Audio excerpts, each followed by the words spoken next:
In today's video, I'm going to teach you how to create new channel in Slack. Let's get started by opening Slack and confirming you're in the correct workspace, especially if you belong to more than one.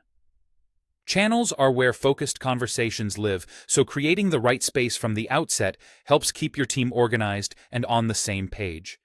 Look to the left sidebar and find the section labeled Channels. If your sidebar is collapsed, hover or click to expand it so you can see the channel's heading. Next to Channels, click the plus icon to open your options, then choose Create a Channel. This opens a simple setup window where you'll define what the channel is for. Start by entering the channel name. Keep it short, clear, and consistent with your team's naming style.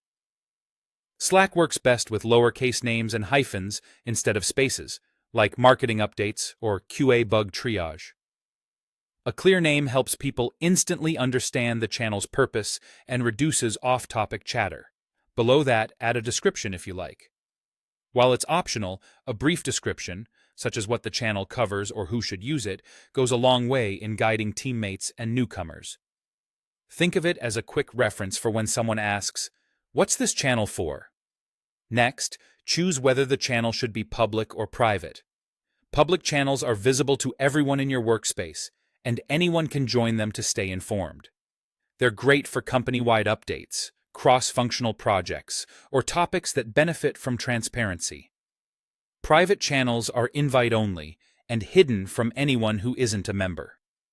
Choose private when conversations involve sensitive information or a focused group, like HR discussions or a confidential project. If you're unsure, consider who needs access now and who might need it later, and pick the option that best supports collaboration without oversharing. Once you've made your selection, click Create.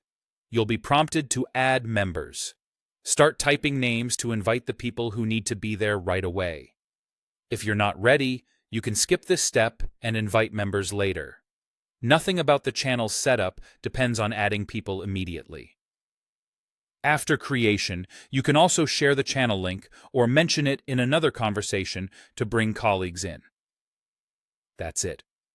You opened Slack, navigated to Channels, created a channel with a clear name and description, chose public or private based on your needs, and invited members if necessary.